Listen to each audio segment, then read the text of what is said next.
Greetings, it is I, Foolish. Welcome to Camp Foolish. And welcome to a victory celebration. It's a celebration, bitch. If anybody's a fan of Dave Chappelle's Rick James. Man, there was a victory. I'd have to say it was damn near flawless. You know, it's just real world, like grown-up stuff, but can't foolish emerge victorious. And I promised I would start explaining my processes. So this might be a good one to start with. There's a situation, okay? Now, if you have a code of conduct, you know you're not going to get off the rails. The reason why we have a code of conduct is not just to avoid damaging other people, show respect for ourselves so that we can retain our dignity and we can keep ourselves out of trouble. Before I adopted a code of conduct, I just kept basically running into a bandsaw over and over again. A lot of these spiritual practices are presented as though they're for the benefit of other people, but honestly, I feel like you're the one that's going to benefit the most. I adopted a code of conduct a long time ago. High points. It's what I consider proper form when dealing with human beings. Don't raise your voice. Treat other people with respect. You might not respect them in the role they're in, but they're another human being. So treat them like one, okay? Do not lose your temper. Okay? Don't. Now this is just for everyday grown-up stuff. You're at work, you're out somewhere, you're conducting business, you're at school. This is for handling your business, all right? I don't really have to follow a code of conduct at home, but I don't really need to. You know, everyone here knows me, unfortunately for them. Ha! You sorry bastards. Anyway, so if you have a code of conduct that dictates how you're going to interact with other people, so I know no matter what, no matter how I feel, or what I'm thinking, or how tired I am, or whatever, I know I don't have to question myself later. Questioning yourself, having to question yourself after interactions. Did I say this? Did I make this mistake? I shouldn't have done that, whatever. Gigantic waste of time. Huge waste of time and energy. If you have a code of conduct, you don't have to do that. Sometimes you have to adjust your code of conduct a little bit, but mine has remained pretty consistent over the last however many decades, okay? So that was the first step. I rely on that a lot. And because I have followed it for so long, people that know me trust me. Because I'm consistent. And I behave from a place of integrity. If the code of conduct never wavers, other people can't pull you into a bunch of nonsense.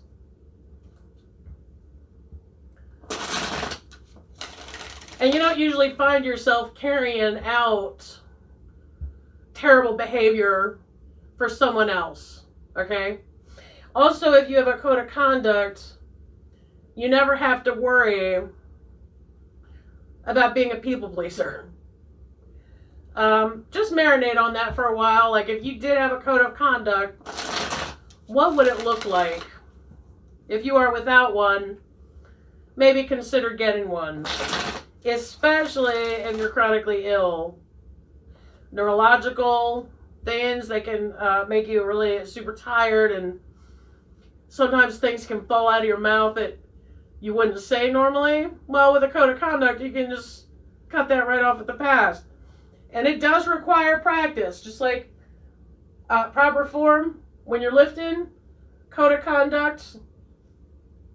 It's training, okay? It's training.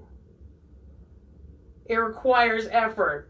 But I'm here to tell you that the amount of scrapes and bumps that I've avoided because I have one, I can't even count. Now, if you have a code of conduct and other people start trusting you, and people that you can't trust start avoiding you, that's the sweet spot.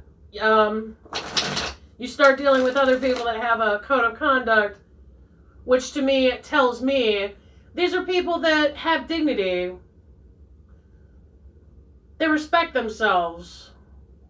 They're in command of themselves, okay? Those are the people you want to hang out with. You don't want to be hanging out with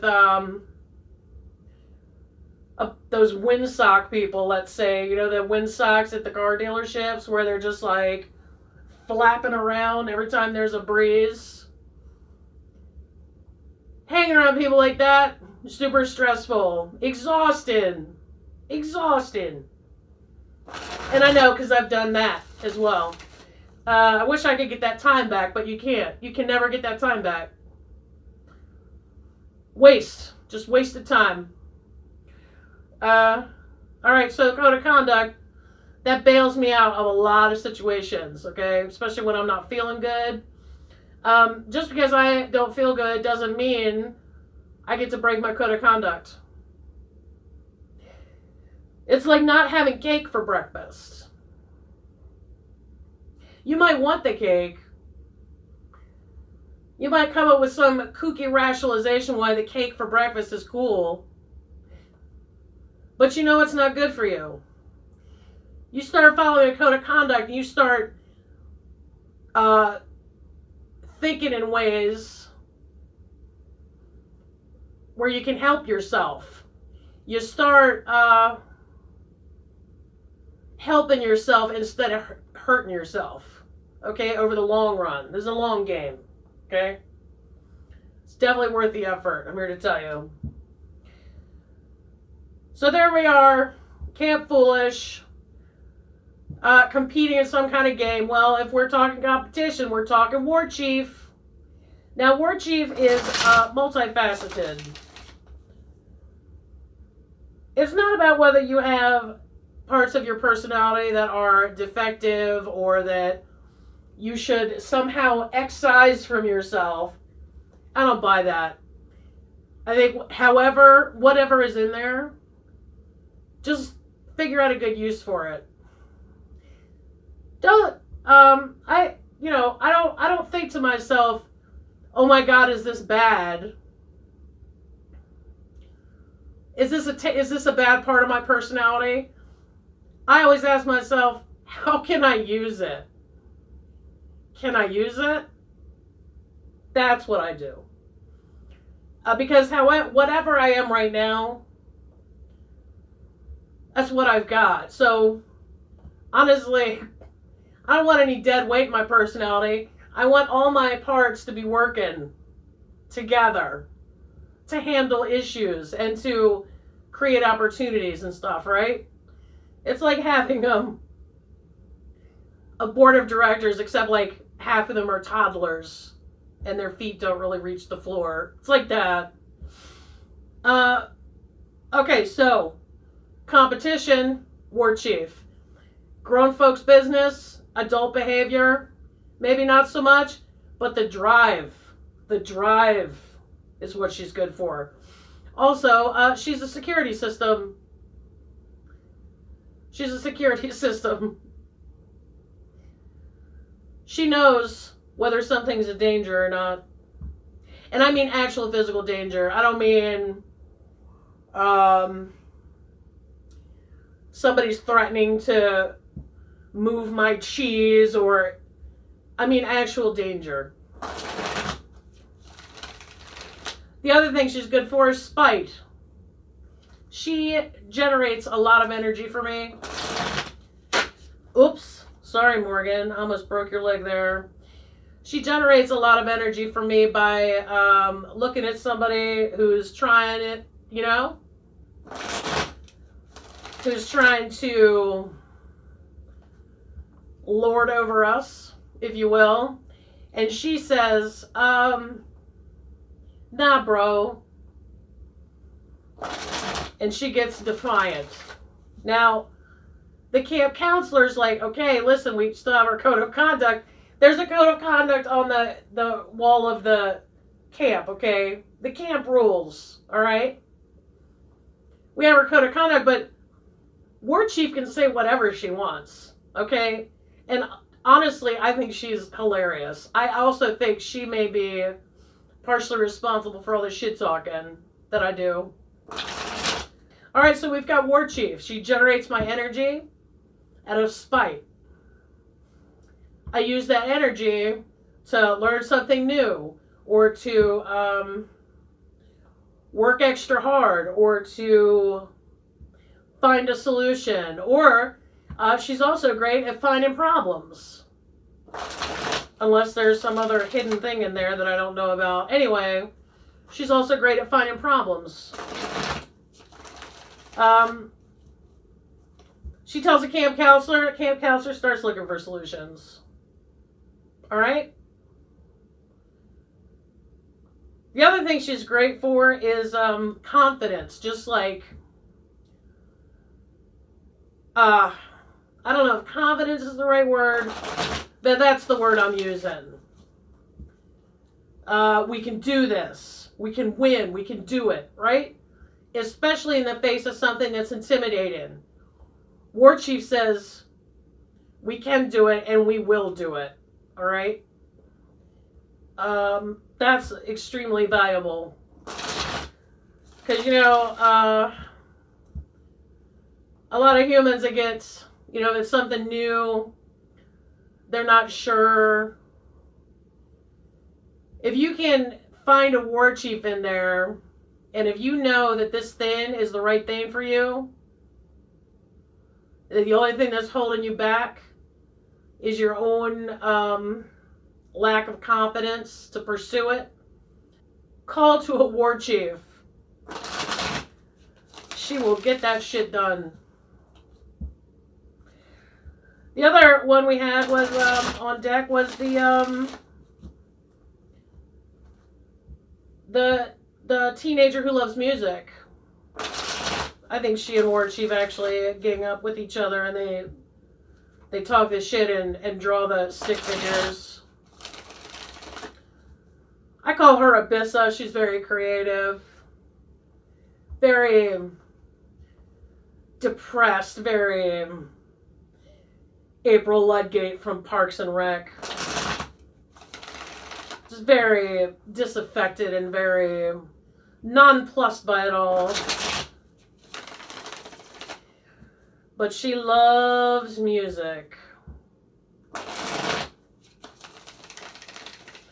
So when things start getting bunchy, where I start getting a little too War Chiefy, there's a certain level of intensity that may not be appropriate for the situation. I also want to keep my brain flexible like water, okay?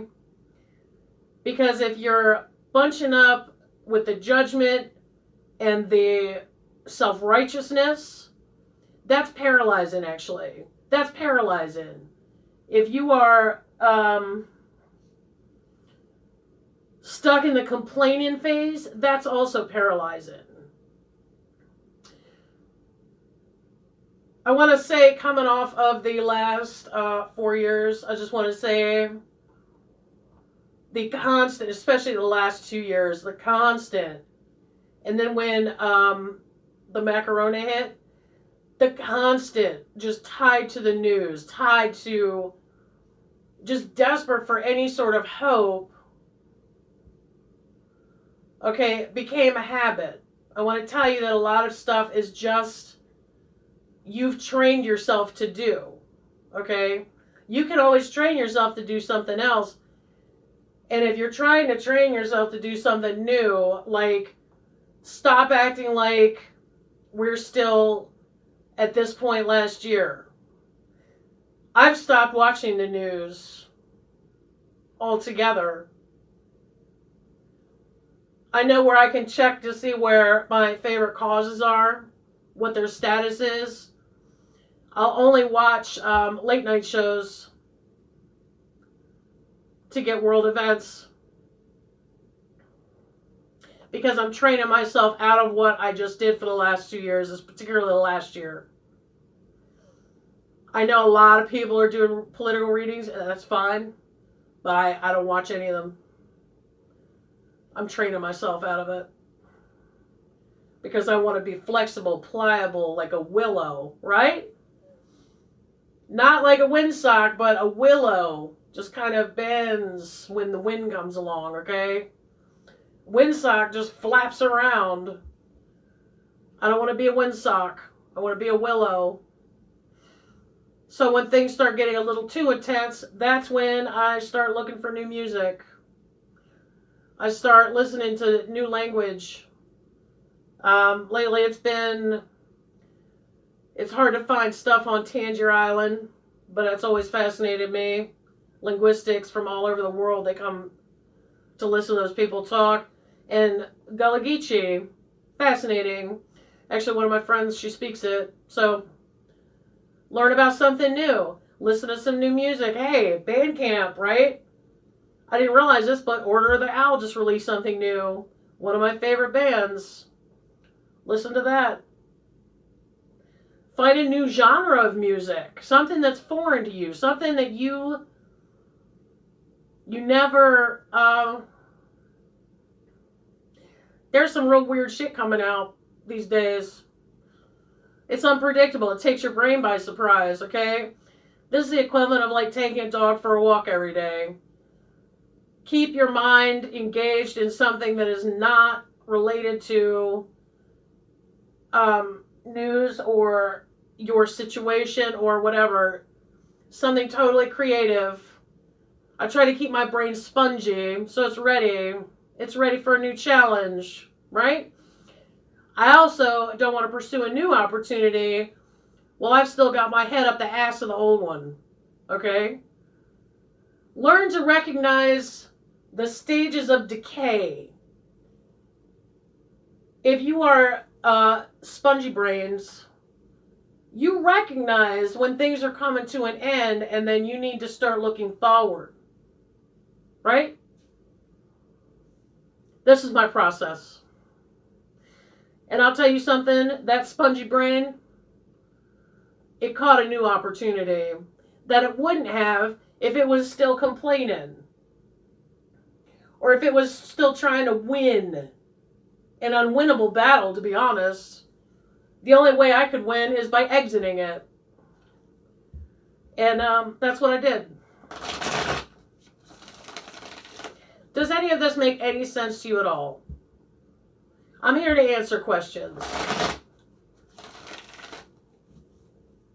Maybe I'll put together a really obnoxious like PowerPoint presentation. I just I don't want to say I know everything, I don't, but I'm really happy to share my process because, man, it's been working for me for a long time. Stay unhooked. Get hooked just enough to generate energy and momentum. Even if that momentum is voluntarily standing still. And then, looking elsewhere to create new opportunities for yourself. Like if you were to change careers or something. This might suck over here, but it will come to an end because that is the way of things, all right? If you start preparing over here instead of complaining and being hooked by what's going on over here and leaving yourself spongy, you're going to win. That's how you win. War Chief doesn't think so, but that's how you win. Camp counselor knows. That's the victory. All right? Always ready for the new opportunity, okay? Camp counselor knows. Why don't we ask Morgan? Okay, yeah.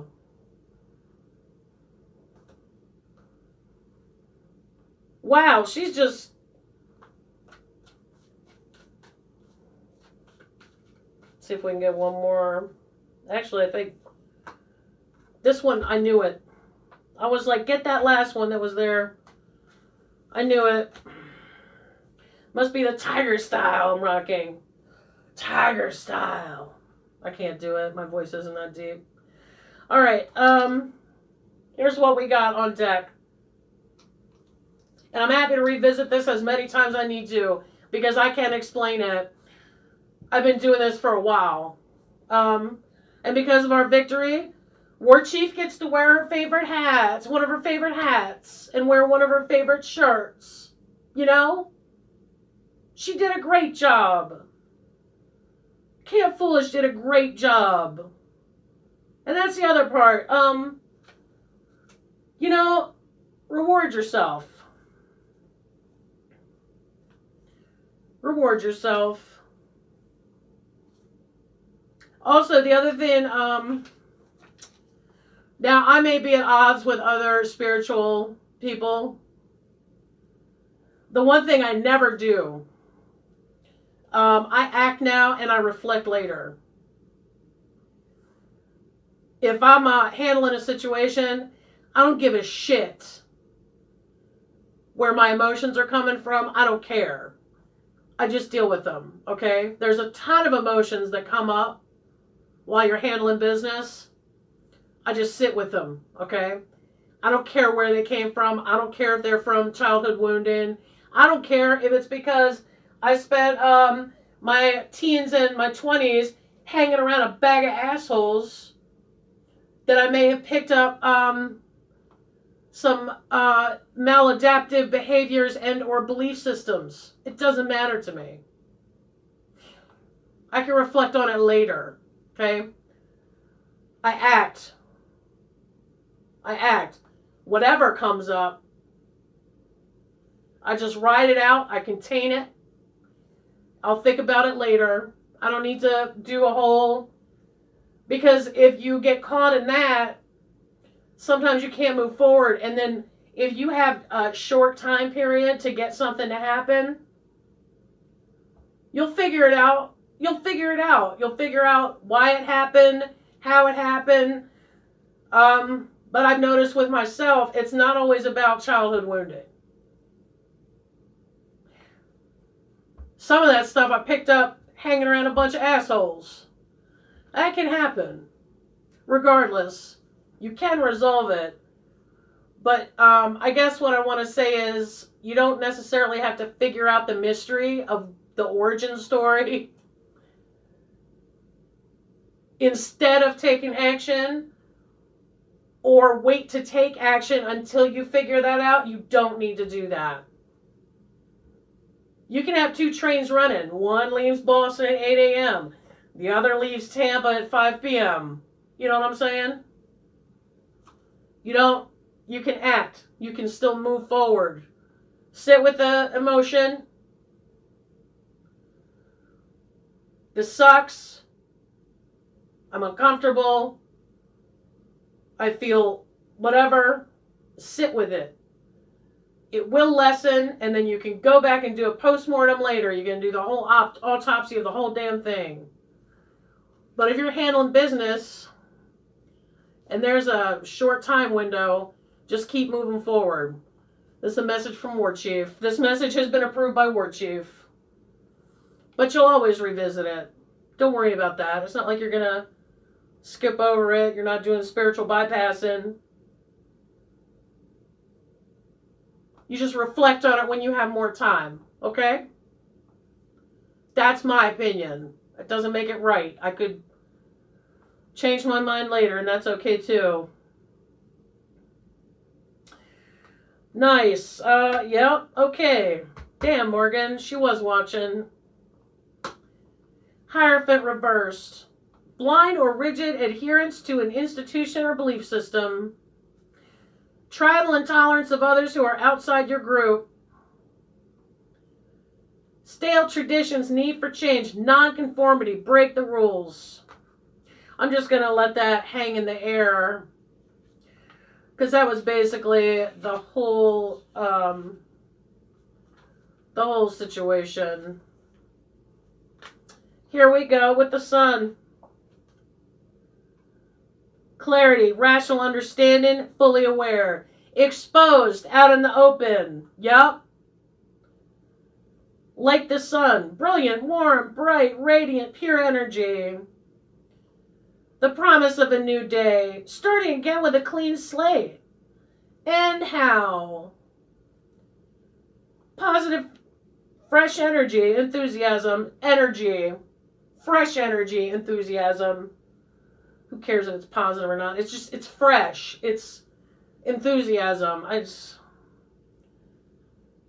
Bright outcome, radiant success, simply happy, cheerful. Sensing the presence of spirit. Knight of Pentacles. I've been seeing you a lot lately. Steady progress, consistent productivity, one step at a time, methodical. Not in any hurry. It will be done when it gets done. Steadfast, working hard to gain success, even if the work is repetitive, detail-oriented, or boring. A straightforward plan put into action, sticking to the plan. Basic, no frills enterprise. A practical endeavor. Ten of Swords. Ugh. Right? If this were a funk song, this is where the dude would go, ugh. Ten of Swords reversed. Things have changed. It will never be the same as it was before. Mentally ready for something completely new. Ugh. And then, reminder of old wounds. You know what? I've declared victory. Can't foolish is victorious, right?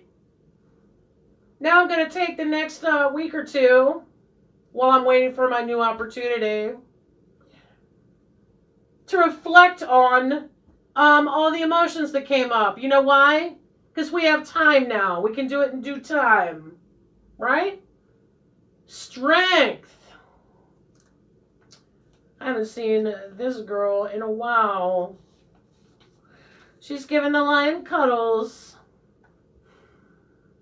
Code of conduct, remember?